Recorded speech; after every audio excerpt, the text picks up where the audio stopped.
Hi everyone, once again welcome back to my YouTube channel. My name is भावना बिस्ट. सो आज हम लोग continue करने वाले हैं आप लोगों का जो मैं आपको चैप्टर पढ़ा रही थी, चैप्टर नंबर 1. तो ये उसका पार्ट 4 है. सो बेसिकली जो बच्चे इस वीडियो को पहली बार देख रहे हैं तो मैं आपको फिर से बता देती हूँ कि दिल्ली यूनिवर्सिटी का BA honours political science fourth semester का जो आपका पेपर होता है सैक का लेजिस्लेटिव प्रैक्टिसेस एंड प्रोसीजर, उसको मैं आप लोग को पढ़ा रही हूँ. मैंने आपके लिए प्लेलिस्ट बना रखी है, अगर आपको चैप्टर समझना है तो आप समझ सकते हैं. सो आज हम इसका चैप्टर नंबर 1 जो है उसको कंप्लीट करने वाले हैं. मैंने अच्छे से आपको इंग्लिश और हिंदी दोनों में ही एक्सप्लेनेशन दी हुई है जिससे आपको समझ में आ जाए. ठीक है. सो अब हमारा टॉपिक है, अब जो हमारा लास्ट टॉपिक बचा हुआ है ना, उसमें हम लोग को लोकल लेवल पढ़ना है. ठीक है. इससे पहले हमने मेंबर ऑफ पार्लियामेंट पढ़ लिया था, यानी कि सेंट्रल लेवल पढ़ लिया था. फिर हमने मेंबर ऑफ लेजिस्लेटिव असेंबली पढ़ लिया था, एमएलए जो होते हैं स्टेट लेवल. अब लास्ट में हमारा बचा हुआ है मेंबर ऑफ लोकल इंस्टीट्यूशन. ठीक है. तो इसमें बेसिकली मैं आपको बताऊंगी ग्राम पंचायत, डिस्ट्रिक्ट लेवल, ब्लॉक क्या होता है, समिति, ये सब चीज़ें जो भी होती हैं. हाँ, तो आपको तो इसकी नॉलेज है ही, क्योंकि फर्स्ट सेमेस्टर से ही आप लोग Gram Panchayat, local institution, 73rd 74th amendment, article 243 सब आप लोग पढ़ते आ रहे हो. ठीक है. सो हम रीड कर लेते हैं इसमें क्या लिखा हुआ है. The idea of local self government in India has existed since ancient times. तो इंडिया में जो लोकल सेल्फ गवर्नमेंट का जो आइडिया है, एक नॉर्म है, वो एंशियंट टाइम से ही फॉलो हो रहा है. लोकल गवर्नेंस क्या होती है कि मतलब देखो, लोकल का मतलब ना, ऐसे मान लीजिए मैं आपको एग्जांपल देती हूँ. सबसे बड़ा एक जो हम लोग के मन में वहम है ना कि लोकल मतलब कोई चीज़, जो चीज़ घटिया है, हम नहीं बोल देते कि ये चीज़ लोकल है. जैसे हम बोलते हैं कि ये चीज़ कंपनी की है और ये चीज़ लोकल है. तो लोकल में इंसान क्या मान लेता है कि लोकल मतलब घटिया है, बेकार है, गंदी चीज़ है. नहीं, लोकल का मतलब होता है कि जो हमारे एरिया की चीज़ है, मतलब कि जो, जैसे कोई इंडिया का प्रोडक्ट है तो आप उसको लोकल वैसे बोल सकते हो. अब कोई कंपनी का प्रोडक्ट है, लाइक H&M है, ज़ारा है, तो फिर आप उसको कंपनी का प्रोडक्ट बोल देते हो.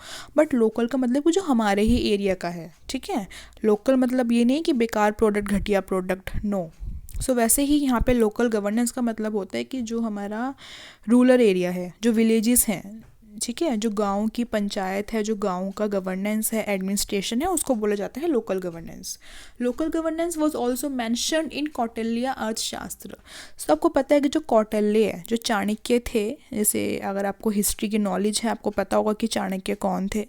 सो उन्होंने अर्थशास्त्र लिखा था. तो उनके अर्थशास्त्र में एडमिनिस्ट्रेशन के बारे में बातें लिखी हुई थी, और गवर्नमेंट को कैसे काम करना चाहिए, एक किंग को कैसे गवर्न करना चाहिए, और गवर्नेंस कैसी होनी चाहिए कंट्री की, वो सब चीज़ें उन्होंने उसमें लिखी हुई थी अपनी बुक में. ठीक है. उसका नाम था अर्थशास्त्र.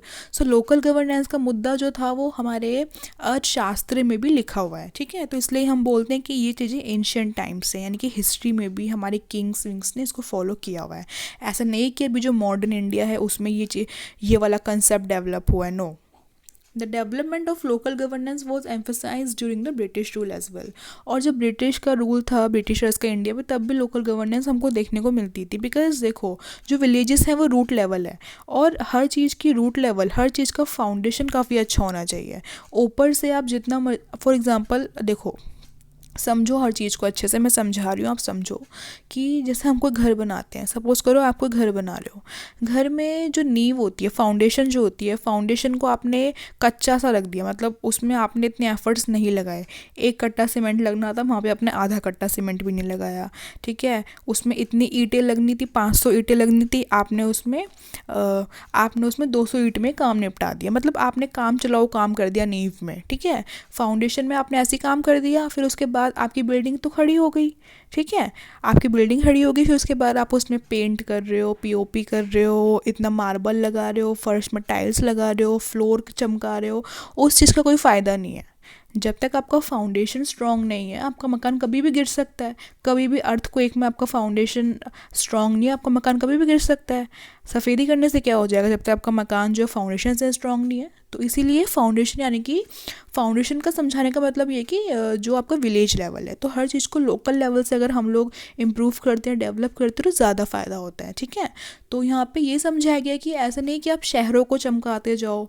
शहर जो है, अब मानो हम बात करते हैं दिल्ली की. ठीक है. दिल्ली एक सिटी है और न्यू दिल्ली क्या है, कैपिटल है। सो न्यू दिल्ली हमारी राजधानी है, राजधानी को चमका दिया, ठीक है, अच्छी बात है, होना भी चाहिए, बिकॉज कोई भी फॉरेनर विजिट करेगा तो सबसे पहले हम हमारी राजधानी में ही आते हैं, ठीक है, और राजधानी को तो अच्छा होना ही चाहिए, राजधानी डेवलप होनी चाहिए किसी भी देश की। अब जो गांव के लेवल है, जो गांव के एरियाज़ है, सॉरी, तो उनको भी तो डेवलप करने की ज़रूरत है, क्योंकि वो फाउंडेशन है। गांव, अगर आपका गांव अच्छा है, विलेजेस अच्छा है, तो कहीं ना कहीं आपकी फाउंडेशन इंप्रूव हो रही है, मतलब जो एक लेवल है, लोकल लेवल, वो भी इंप्रूव हो रहा है। तो इसलिए विलेज लेवल पर भी काम करना बहुत ज़्यादा ज़रूरी है। Lord Ripon played an important role in this context. For this reason, he is considered the father of local governance in India. अब आपको पता होना चाहिए कि who is the father of local governance in India. So कौन है, Lord Ripon, ठीक है। There was a lot of debate in the constituent assembly about local institution. आपको पता है जब हमारा संविधान बन रहा था तो कॉन्स्टिट्यूंट असेंबली में बहुत सारी टॉपिक्स के ऊपर डिबेट हुई थी, लैंग्वेज के ऊपर भी डिबेट हुई थी, मतलब हर चीज़ के ऊपर डिबेट हुई थी। तो उसमें से एक हमारा लोकल गवर्नेंस भी था जो उस डिबेट का हिस्सा था।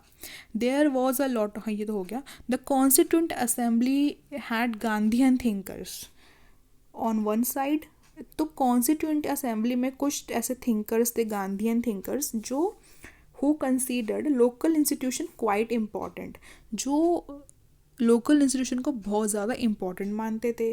That is why they believed that local institution should be given importance in the constitution.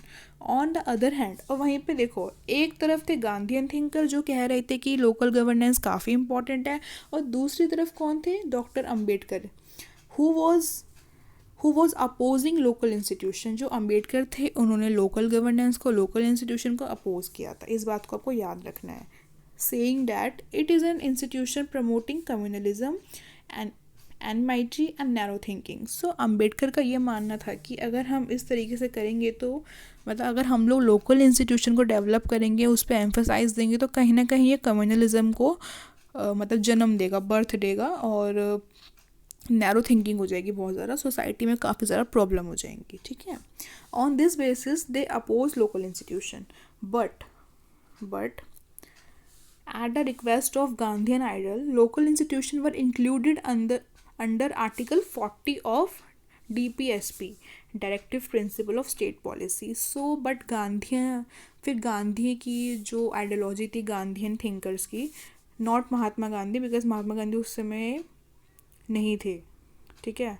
Gandhian के जो थिंकर्स थे, जिनकी आइडियोलॉजी गांधी जी से मिलती थी, वो, सो उनकी बात मानी गई, और उसके तहत हमारे संविधान में आर्टिकल 40 के अंदर इस चीज़ को शामिल किया गया, ठीक है। सो ये सब चीज़ें हैं। फिर इसमें बस यही लिखा हुआ है कि किस तरीके से हमारा डेवलप हुआ है।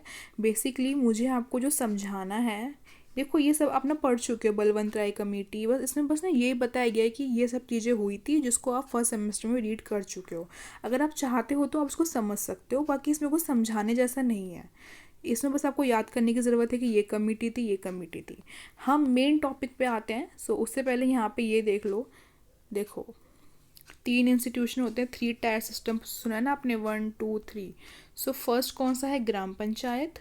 एंड ग्राम पंचायत कहाँ पे होता है, विलेज लेवल पे। देखो लेवल होते हैं, village level, block level, district level.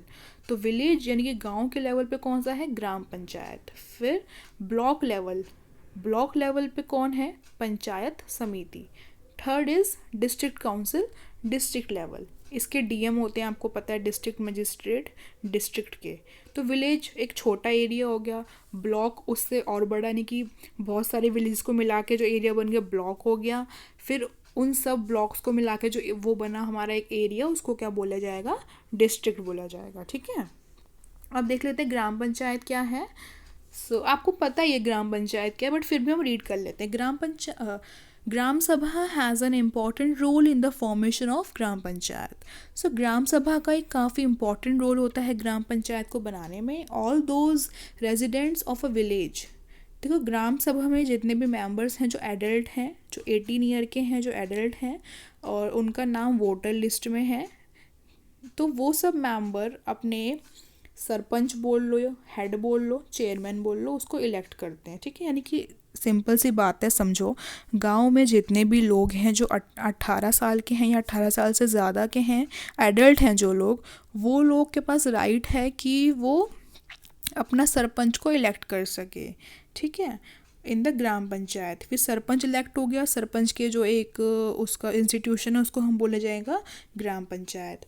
और रिजर्वेशन भी यहाँ पे है, 1/3 seats have been reserve for women and 1/3 seats have been for scheduled castes and scheduled tribe. आपको पता है इंडिया में रिजर्वेशन है, तो यहाँ पे भी रिजर्वेशन होगा।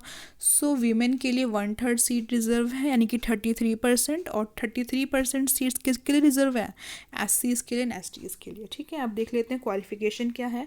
अगर किसी को इन फ्यूचर ग्राम पंचायत का मेंबर बनना है तो क्या क्या उसका क्वालिफिकेशन है, देख लेते हैं। Firstly he should be a citizen of India and he has completed the age of 21 year. इसकी एज कितनी है? 21 है। वहीं पे मेंबर ऑफ पार्लियामेंट की कितनी एज थी, आप मुझे कमेंट सेक्शन में बताओगे, क्योंकि मैं आपको पढ़ा चुकी हूँ। ठीक है, थर्ड वाला, he has been residing in the village for more than 1 year, और वो गांव में 1 साल से ज़्यादा तक रहा होना चाहिए। Should be named in the electoral roll of the assembly, और उसका नाम इलेक्टोरल रोल में भी होना चाहिए। ऐसा नहीं कि कोई इंसान गांव में तो रहता नहीं है जी, शहर में रहता है और उसका नाम चल रहा है गांव में और वो ग्राम पंचायत का मेंबर बना हुआ है। नो, उसको 1 साल से ज़्यादा वो गाँव में रहा होना चाहिए। He should not be a government employ, वो गवर्नमेंट एम्प्लॉय नहीं होना चाहिए, सरकारी आदमी नहीं होना चाहिए, सरकारी नौकरी नहीं चलेगी। It should not B bankrupt and brain deformed, और उसके ऊपर कोई भी मतलब ऐसा ना हो कि वो पैसा लेके भागा हुआ है बैंक का ना, या उसने कुछ वो करा, कोई क्राइम व्राइम नहीं होना चाहिए। ठीक है, the tenure of Gram panchayat has been fixed for 5 years. So tenure कितना है? 5 साल है, और 73rd कॉन्स्टिट्यूशन अमेंडमेंट के अंदर हुआ था। Along with this some works have been mention for the member of Gram Panchayat. तो यहाँ पे वर्क है ग्राम पंचायत के, फंक्शंस बोल लो, वर्क्स बोल लो, रोल बोल लो। तो क्या वर्क रहता है? Preparation of annual plans for development of panchayat areas. तो सबसे मेन काम जो रहता है फाइनेंशियल के ऊपर, कि एनुअल प्लान्स बनाने होते हैं कि कितना खर्च आएगा और साल में क्या काम करना है, डेवलपमेंट कैसी होगी एरिया की, ये इनका काम होता है। Second one is to undertake assistance related to natural disaster. अगर गाँव में कोई डिज़ास्टर आ जाता है उसको कैसे मैनेज करना है, क्या क्या मेजर्स लोगे, उसके बारे में भी। फिर third one is remove encroachment from public property में जितनी भी एंक्रोचमेंट होती है उसको रिमूव करना। Fourth is to develop and promote agriculture and horticulture. तो गाँव में जो मेन काम लोग करते हैं, मेन ऑक्यूपेशन क्या है? वैसे भी इंडिया की 70% population is still dependent on agriculture. So agriculture और हॉर्टिकल्चर को प्रमोट करना। हॉर्टिकल्चर होता है कि जहाँ पे हम फ्रूट्स की खेती करते हैं, और एग्रीकल्चर में हमारे जितने भी ग्रेन्स, आगे अनाज हो गया, ये सब चीज़ें। ठीक है, fifth one is to develop fisheries, और विलेजेस में फिशरीज़ यानी कि जो इसको हम बोलते हैं मछली पालन, वो करना।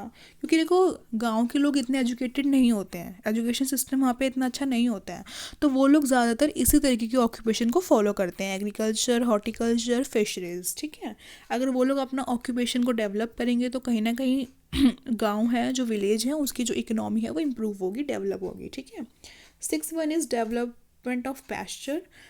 Seventh is plantation of roadsides. Eighth is provision of better water financing system. Ninth is proper arrangement of library, cultural programs, including education in primary and secondary schools, to arrange hostels, ponds, public parks, sports grounds. तो ये सारी जो works हैं, functions हैं, आपसे पूछे जा सकते हैं, आप इनको लर्न कर लीजिए। Next we have panchayat committee. After the 73rd amendment, panchayat samiti has been constituted in second place. So ये पंचायत कमेटी पहले नहीं थी, पहले कंसेप्ट था बस ग्राम पंचायत का, ग्राम सभा का। पंचायत कमेटी कब आई? 73rd अमेंडमेंट होने के बाद।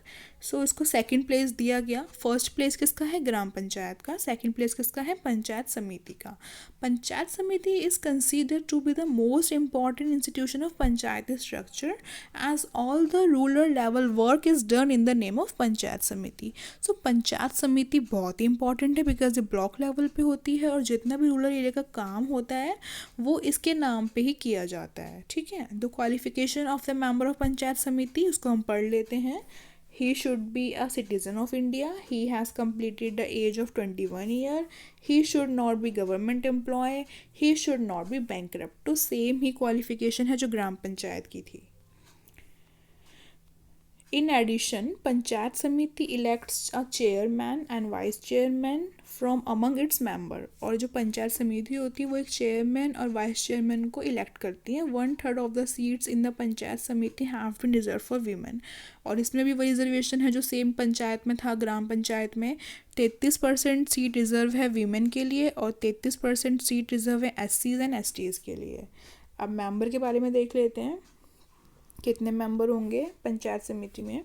There will be 2 member elected by the member of each panchayat. So 2 member होंगे जो ईच पंचायत ने, मतलब देखो जो ब्लॉक होता है उसके अंदर ग्राम पंचायत होती है बहुत सारी, तो हर एक पंचायत से 2-2 मेंबर इलेक्ट होके आएंगे, ठीक है।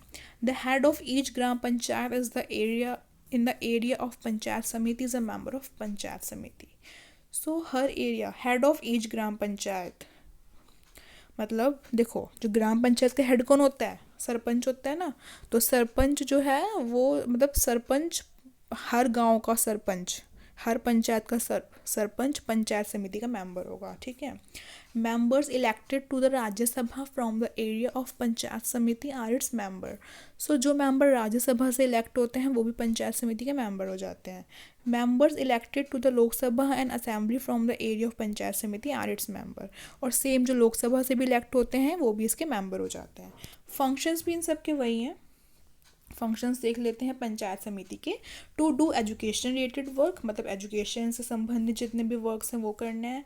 परफॉर्मिंग हेल्थ रिलेटेड वर्क जितने भी हैं, हॉस्पिटल कंस्ट्रक्ट करवाना है, मेडिकल फैसिलिटीज़ को इम्प्रूव करना है, सारे काम इनके अंदर आ जाते हैं। टू डू एग्रीकल्चर वर्क, ठीक है। 4th one is performing task assigned by the central government, state government and district council. So उनके ऊपर कौन हुआ, पंचायत समिति के ऊपर कौन है, डिस्ट्रिक्ट काउंसिल है, फिर स्टेट गवर्नमेंट है, फिर सेंट्रल गवर्नमेंट है। तो जितना भी काम उन तीनों ने दिया है वो आपको करना पड़ेगा। फिर एनुअल बजट को प्रिपेयर करना, एनुअल प्लान को प्रिपेयर करना, एनिमल हस्बेंड्री को, फिशरीज़ को, इंडस्ट्री को प्रमोट करना, और जो पॉवर्टी एलिवेशन प्रोग्राम्स होते हैं उनको फॉर्मुलेट करना, पॉलिसीज़ बनाना पीपल के वेलफेयर के लिए, और वाटर पोल्यूशन को बचाना, और to develop technical training and professional education, ठीक है। मतलब जो प्रोफेशनल एजुकेशन है उसको इम्प्रूव करना, और इम्प्लीमेंटिंग स्कीम्स जो सोसाइटी में वीकर सेक्शंस हैं, लाइक एंड जो मार्जिनलाइज सेक्शंस हैं सोसाइटी के, SCs एंड STs हैं, रिजर्वेशन, तो इन सब चीज़ों को, इनके लिए स्कीम्स बनाना, ठीक है। So all these are their function. आपने नोटिस किया होगा कि ग्राम पंचायत एंड पंचायत समिति के फंक्शंस लगभग सेम होते हैं और क्वालिफिकेशन भी लगभग सेम है। बस फ़र्क इतना है कि पंचायत समिति के पास थोड़ा ज़्यादा काम रहता है बिकॉज वो ज़्यादा रिस्पॉन्सिबल होता है as compare to gram panchayat, ठीक है।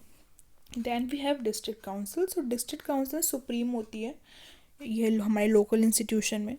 District council is a supreme unit in the 3 tier panchayati system. So 3 tier panchayati system में सबसे सुप्रीम कौन है, डिस्ट्रिक्ट काउंसिल है।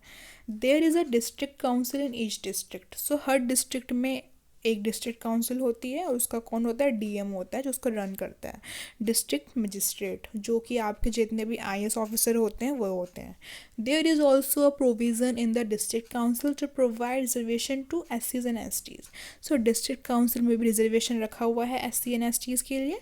Eight the same time 1/3 of the seats have been reserve for women. और यहाँ पे भी 1/3 यानी कि 33% of seat are reserve for women. Some qualifications, जो क्वालिफिकेशन भी देख लेते हैं वो भी सेम है। देखो इन तीनों में ना क्वालिफिकेशन तीनों की सेम है। तो he should be citizen, age इतनी होनी चाहिए, और गवर्नमेंट एम्प्लॉय नहीं होना चाहिए, और बैंकरप्ट नहीं होना चाहिए। मैंने आपको समझा दिया पहले भी। अब देख लेते हैं कि इसकी फॉर्मेशन कैसे होती है। Each member elected from the constituencies is a member of district council. तो हर कॉन्स्टिट्यूएंसी से जो भी मेंबर जीता है वो इसका मेंबर होता है, ठीक है। Member of Lok Sabha Vidhan Sabha elected from the district are a member of district council. जितने भी मेंबर लोकसभा से जीते हैं, विधानसभा से जीते हैं, वो डिस्ट्रिक्ट काउंसिल के मेंबर हो जाएंगे। मेंबर ऑफ राज्यसभा जितने भी लोग मेंबर ऑफ राज्यसभा हैं वो भी इसके मेंबर हो जाएंगे डिस्ट्रिक्ट काउंसिल के। And all the panchayat committees elected under the district are headed by member of the district council. और जितनी भी पंचायत कमेटी हैं जो इलेक्ट की गई है वो भी सब इसके मेंबर हो जाएंगे। The elected member of the district council elect two of their member as vice president and president. So elected member जो होते हैं district council के वो एक president चूज़ करते हैं और एक vice president, ठीक है। फंक्शंस भी देख लेते हैं। फंक्शंस भी इनके वैसे ही हैं जैसे उनके हैं। It tries to coordinate the work of Panchayat Samitis in its area. So panchayat समिति में काम ढंग से हो सके, कोऑर्डिनेशन बन सके, उस पर ध्यान देता है। Second one is the Panchayat Samiti passes its annual budget and sends it to district council which is approved by district council. So panchayat Samiti budget पास करता है, फिर डिस्ट्रिक्ट काउंसिल को भेजता है, फिर डिस्ट्रिक्ट काउंसिल को अप्रूव करता है, ठीक है। If the Panchayat Samiti is not able to do work its properly, then the district council can order the Panchayat Samiti. अगर पंचायत समिति कोई काम ढंग से नहीं कर रही है तो डिस्ट्रिक्ट काउंसिल उसको ऑर्डर दे सकता है, उसको समझा सकता है कि आप अच्छे से काम करिए। It can make suggestion to government regarding rural development. So जो हमारा डीसी है यानी कि डिस्ट्रिक्ट काउंसिल है वो हमारे गवर्नमेंट को भी सजेशन दे सकते हैं कि ये काम ऐसे होना चाहिए, ये काम ऐसे भी हो सकता है डेवलपमेंट के लिए। Only suggestion, not orders. The district council takes measures to increase agriculture production and agriculture with modern techniques. So district council agriculture को प्रमोट करता है और मॉडर्न टेक्निक्स को भी प्रमोट करता है। District council perform the task of land reform and land conservation. So land reform वाले काम कौन करता है? DC. Manufacture and looks after small irrigation sources, और जो इरीगेशन सोर्सेज होते हैं उनके लिए देखता है। And develop regular mandis and Mandi places. तो जो सब्जी मंडी वगैरह होती हैं उनको भी ये लोग डेवलप करते हैं और वीकर सेक्शन के अपलिफ्टमेंट के लिए काम करते हैं, ठीक है। फिर आ गया अर्बन। अभी ये कहाँ का था? रूरल। अभी तक हमने पढ़ा rural local self government. Now we have urban local self government. So वो था रूरल एरियाज़ के लिए, अब ये कहाँ के लिए है? अर्बन एरियाज़ के लिए, यानी कि जो सिटी का एरिया है। अब आप बोलोगे सिटी में तो स्टेट गवर्नमेंट होती है, सेंट्रल गवर्नमेंट होती है। देखो सेंट्रल गवर्नमेंट और सेंट्रल गवर्नमेंट तो पूरे इंडिया के लिए है, ऐसा नहीं है कि वो शहरों के लिए। इंडिया के लिए वो हर एक विलेज, हर एक सिटी, हर एक डिस्ट्रिक्ट को काउंट करेगी अपने अंदर। और स्टेट है उसके अंदर पूरा का पूरा स्टेट आएगा। अब उस स्टेट में गाँव हो या जो भी हो वो सब उसके अंदर आएंगे। बट एक लोकल लेवल पे भी इंस्टीट्यूशन होता है, उसके बारे में हम पढ़ेंगे। सो उसमें हम लोग पढ़ते हैं म्यूनिसिपलिटी, जिसको म्यूनिसिपलिटी बोलते हैं कई लोग, मतलब वैसे एमसीडी वगैरह से हम लोगों ने देखा है दिल्ली वगैरह में, उसको हम बोल सकते हैं म्यूनिसिपल बोलते हैं वैसे इसको, ठीक है। Local self government is a subject of the state list. The state itself established a municipality, ठीक है। तो ये स्टेट ने डेवलप किया है। The state government determines its member. The constituency of the municipality is called a ward. देखो जो constituency होती है ना, जो एरिया होता है उसमें इसको म्यूनिसिपल को क्या वो नाम दिया गया है? वार्ड। वार्ड बोलते हैं उसको, एरिया नहीं बोलेंगे, वार्ड बोलेंगे। The voter of the ward directly elect their representative. जो वार्ड के वोटर हैं, जैसे अभी एग्जांपल ले लो दिल्ली में एमसीडी है तो एमसीडी के जैसे देखो लोकसभा के इलेक्शन में हम बोलते हैं कॉन्स्टिट्यूएंसी है, इस कॉन्स्टिट्यूएंसी से ये वाला जो आदमी है वो जीता है, ठीक है। वैसे ही एमसीडी में म्यूनिसिपल के इलेक्शंस होते हैं उसमें वार्ड बोलते हैं कि इस वार्ड से ये जीते हैं, ये वार्ड मेंबर है तो ये यहाँ से जीते हैं, ठीक है। Out of which 1/3 seat has been reserve. तो इनके लिए भी सीट रिजर्व है सेम यहाँ पे 33% वीमेन के लिए और 33% एससीज एंड एसटीज़ के लिए। फंक्शंस देख लेते हैं क्या क्या फंक्शंस हैं इनके। Construction of buildings, construction of roads and bridges, performing economic and social development work, managing public health, hygiene, sanitation, etc. to protect the environment, to protect the interest of the weaker section. तो ये सारे इनके functions हैं, ठीक है। 7th, to formulate policies related to eradication of urban poverty, मतलब ऐसे policies बनाना कि जो गरीबी है वो मिट जाए, और promote domestic industry and business importance, और जो मतलब डोमेस्टिक इंडस्ट्रीज़ हैं, बिजनेस है, उसको प्रमोट करना। फिर we have municipal council. So municipal council का देख लेते हैं क्या है। The 74 amendment has establish the city council at a moderate level for the cities. So 74th amendment के बाद ही सिटी काउंसिल स्टैब्लिश हुई थी। सिटी काउंसिल बोलो या फिर म्यूनिसिपल काउंसिल बोलो, सेम चीज़ है। जैसे अभी हमने ऊपर पढ़ा कि जो पंचायत समिति है वो 73rd अमेंडमेंट के बाद स्टैब्लिश हुई थी, वैसे ही सेम जो सिटी काउंसिल है, जो म्यूनिसिपल काउंसिल है, वो भी 74th अमेंडमेंट के बाद ही स्टैब्लिश हुई है। There are around 1500 municipal council all over India. So 1500 municipal council हैं all over India में. The number of its member are determined by the state government. तो जो नंबर है वो स्टेट गवर्नमेंट डिसाइड करता है. In this council वन, ये फिर आगे रिजर्वेशन, वीमेन के लिए इतना, इनके लिए इतना, ठीक है. फॉर्मेशन देख लेते हैं, सॉरी फंक्शंस देख लेते हैं क्या क्या है. वही है टू मैनेज द क्लीनलीनेस की सिटी में साफ़ सफाई रहे. आपने देखा होगा कि जो MCD, अगर दिल्ली का हम एग्ज़ाम्पल लें, ठीक है, दिल्ली का अगर हम एग्ज़ाम्पल लें, म्यूनिसिपल कॉर्पोरेशन ऑफ दिल्ली, तो MCD है यहाँ पे. वैसे ही किसी और स्टेट में कोई और है, कहीं कोई और है, ठीक है. क्या काम रहता है उनका? साफ़ सफाई पे ध्यान देना. मेन उनका काम होता है to manage the cleanliness of the city. Second, we have to provide clean water for the people of the cities. साफ़ पानी मिले लोगों को. बर्थ एंड डेथ रजिस्ट्रेशन, और जो बर्थ है, डेथ का जो रजिस्ट्रेशन है वो करना. Applying street names and house number to street of cities, और स्ट्रीट के नेम्स देना, हाउस नंबर को मेंशन करना अच्छे से proper. To arrange playgrounds, parks and gyms बनाना, पार्क्स बनाना, प्ले ग्राउंड्स बनाना. ये सारा काम किसका है? सिटी काउंसिल का है. ले out the area, managing the means of transport, और गाड़ियों को मैनेज करना. फिर है municipal corporation. The 74th amendment provides for the administration of municipal corporation. तो ये भी सुप्रीम यूनिट है. जैसे डिस्ट्रिक्ट, जैसे रूरल एरिया में हमारी डिस्ट्रिक्ट काउंसिल सुप्रीम थी, वैसे यहाँ पे म्यूनिसिपल कॉरपोरेशन सुप्रीम है.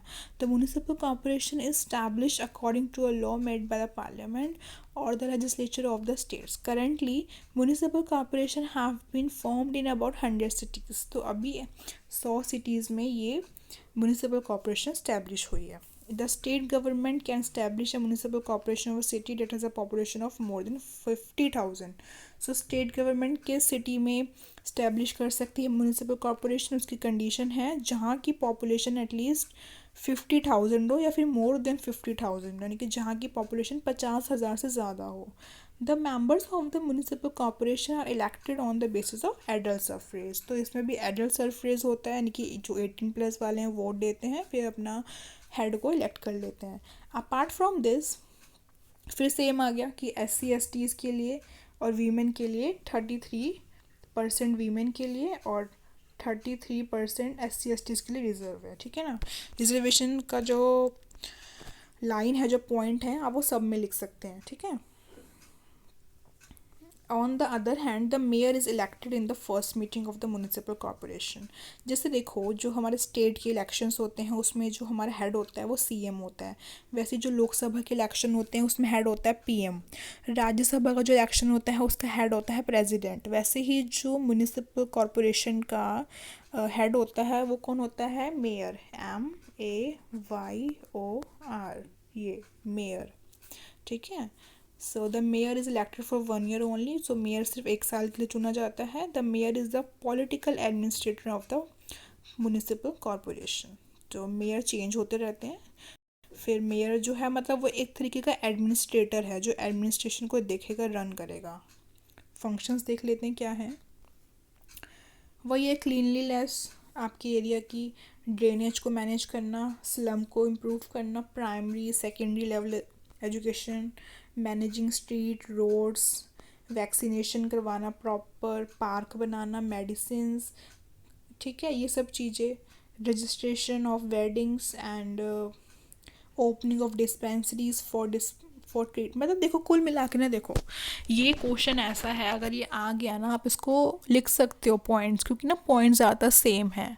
लोकल एरिया के जो फंक्शंस हैं वो ज़्यादा सेम हैं कि सोसाइटी की एरिया का क्लीनलीनेस रखना, साफ़ सफाई रखना, साफ़ पानी मिले लोगों को पीने के लिए, और ड्रेनेज सिस्टम सही हो, स्कूल का सिस्टम सही हो, फैसिलिटीज़ मिले बच्चों को, हेल्थ फैसिलिटीज़ मिले, डिस्पेंसरी मिले, बर्थ का रजिस्ट्रेशन करो, डेथ का रजिस्ट्रेशन करो, मैरिज का रजिस्ट्रेशन करो, डोमेस्टिक इंडस्ट्री को प्रमोट करो। कितने पॉइंट्स मैंने आपको गिना दिए। तो ये आंसर, अगर आपने ये चैप्टर ढंग से पढ़ लिया ना, आपको एग्ज़ाम टाइम में पढ़ने की ज़रूरत नहीं है, बस इस वीडियो को देख लो, आपको पॉइंट्स ना आपके माइंड में मतलब याद हो जाएंगे, आपको एग्ज़ाम में आप खुद लिख के आओगे। और अब आप लोग ग्रेजुएशन के स्टूडेंट हो तो आंसर को, सेंटेंस को फॉर्म करना तो आपको आता ही है। बच्चा ऐसा होना चाहिए कि उसको आप बस एक पॉइंट बता दो, वो पूरा आंसर लिख के आ जाए। ठीक है, मतलब जैसे मैंने आपको बोला कि साफ़ सफाई होनी चाहिए, मैंने आपको हिंदी में बताया, so you can modify this answer into English also. अगर मैं आपको इंग्लिश में बताती कि manage the cleanliness of the area, और आप अगर हिंदी के स्टूडेंट हो तो आपके अंदर इतनी कैपेबिलिटी होनी चाहिए कि आप अपना आंसर हिंदी में फ्रेम कर सको। ठीक है, सो ये चैप्टर हम लोगों ने कंप्लीट कर लिया है। आई होप आपको चैप्टर अच्छे से समझ में आ गया होगा। मैंने एक लाइन भी स्किप नहीं करी, हर पॉइंट मैंने बताया है। अगर फिर भी कोई डाउट रह गया है बच्चों, तो प्लीज़ कमेंट सेक्शन में पूछ लेना, और आप मुझे इंस्टाग्राम पे फॉलो कर सकते हो, मेरी आईडी का लिंक डिस्क्रिप्शन में है। और ऐसे ही अपडेट्स पाने के लिए ड्यूक के लिए, मतलब दिल्ली यूनिवर्सिटी का, तो आप मेरा टेलीग्राम जो ग्रुप है भावना बिस्ट नाम से, आप उसको ज्वाइन कर लीजिए। उसमें 1000+ स्टूडेंट्स हैं अभी। तो चैप्टर 1 मैंने पढ़ा दिया है, नेक्स्ट चैप्टर पढ़ाऊँगी सपोर्टिंग द लेजिस्लेटिव प्रोसेस। तो मैं इसके टॉपिक्स देखूँगी। बेसिकली ना इसमें आपको पढ़ना क्या है, बिल क्या होता है, और इंडिया में लॉ कैसे बनते हैं। तो बहुत इंटरेस्टिंग चैप्टर है ये वाला। तो नेक्स्ट वीडियो अब इस चैप्टर की आने वाली है, इसके भी 3 to 4 पार्ट्स बनेंगे। तो ये चैप्टर जो फर्स्ट था मैंने आपको पढ़ा दिया है, आई होप आपको समझ में आ गया होगा। फर्स्ट चैप्टर में हम लोगों ने बेसिकली पढ़ा था power and functions of the member of, मतलब जितने भी member of parliament, member of legislative assembly, local institution, सबके फंक्शंस पढ़ लिए हमने। ठीक है ना। सो प्लीज़ इस वीडियो को लाइक कर देना, कोई डाउट है कमेंट करके पूछ लो। अब हम मिलेंगे अपनी दूसरी वीडियो में, तब तक के लिए टेक केयर, बाय बाय।